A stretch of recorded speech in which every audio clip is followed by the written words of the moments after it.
Notre SDIS achève actuellement sa plus importante réorganisation des 10 dernières années. Initiée par notre directeur départemental, le colonel Stéphane Milot, cette dernière vise à doter notre établissement des moyens de faire face aux enjeux importants auxquels il sera confronté. Ainsi, de nouvelles missions et de nouveaux métiers se développent tant au sein des unités opérationnelles que des groupements fonctionnels. Au travers d'une nouvelle série de capsules vidéo, nous vous proposons de partir à la découverte des hommes et des femmes qui composent notre organisation et qui rendent l'engagement des sapeurs-pompiers possible. Pour ce premier numéro, nous vous emmenons découvrir le service de Marine Drouet, chef du service SWAP pour secours et soins d'urgence aux personnes. Son service est récent, il a été créé fin 2018 et s'inscrit dans la nouvelle stratégie d'organisation du SDIS. À l'occasion de ce premier numéro, je me trouve sur le site de Versailles Avenue de Paris au sein du groupement des opérations et je vous propose de partir à la rencontre de la commandante Marine Drouet, chef du service SWAP au sein du groupement des opérations. Bonjour Marine. Bonjour William. Ça va? Très bien. Écoute, merci de nous accueillir et puis je te laisse nous présenter ton métier.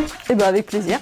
Le service de Marine fait partie de la sous-direction de la préparation opérationnelle et s'intègre dans le groupement des opérations parmi les 18 groupements fonctionnels que compose le SDIS.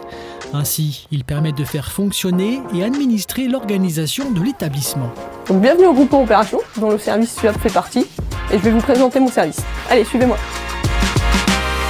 Donc, le SWAP concrètement, c'est le secours et le soin d'urgence aux personnes. Donc nous, ça représente 85% de l'activité des sapeurs-pompiers, puisque l'autre part, c'est les incendies, les opérations diverses, risques technologiques, etc.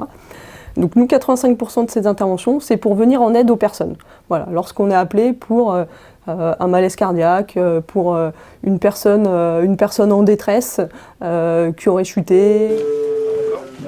Les pompiers Yvelines, bonjour. Ces interventions ont très largement explosé en fait. Petit à petit, on montait sur les 2 dernières décennies environ, jusqu'à 2018 en fait, atteindre un point qui n'était entre guillemets plus supportable pour le SDIS, puisque déséquilibre entre cette charge opérationnelle, cette surcharge opérationnelle et nos ressources. Les sapeurs-pompiers en fait ont eu une place qui s'est élargie au détriment peut-être des fois de d'autres partenaires avec lesquels on travaille aujourd'hui pour essayer que chacun retrouve sa place et pour nous recentrer sur le cadre et le cœur de nos missions, c'est-à-dire l'urgence.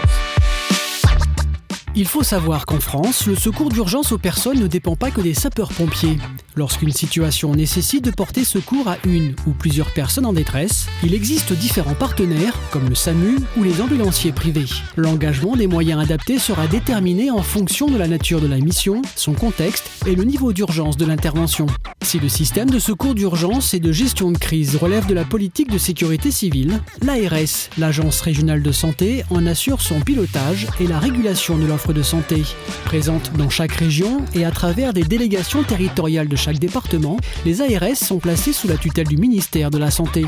En étroite collaboration avec ces 3 partenaires, l'objectif premier est d'assurer la sécurité des citoyens en apportant une réponse préhospitalière adaptée.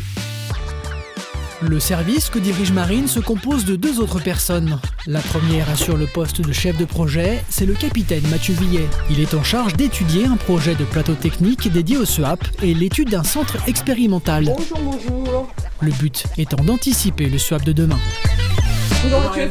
En l'occurrence, il s'agit de rester dans le train des évolutions techniques, opérationnelles ou politiques actuelles.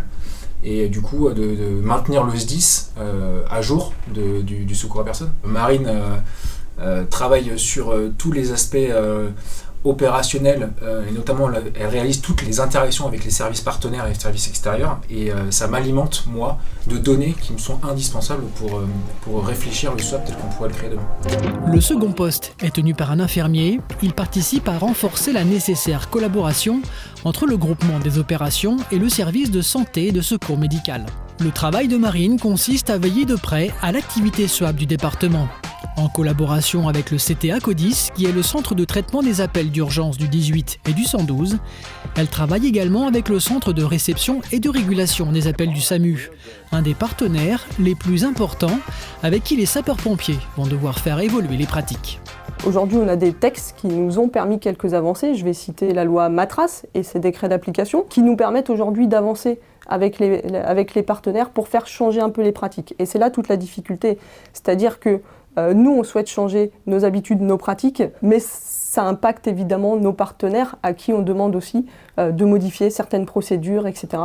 Notamment par rapport aux engagements, parce que nous, comme je disais tout à l'heure, on veut recentrer sur notre cœur de métier. On s'intègre en fait dans un système de santé quelque part, ou en tout cas dans la part préhospitalière de ce système. Là, on a énormément à apprendre de nos partenaires, parce qu'on n'a pas tous les mêmes enjeux, on n'a pas tous les mêmes organisations, on n'a pas tous les mêmes fonctionnements. Donc c'est là qu'il faut réussir à faire avancer tout le monde et qu'on puisse prendre un virage par rapport au SUAP.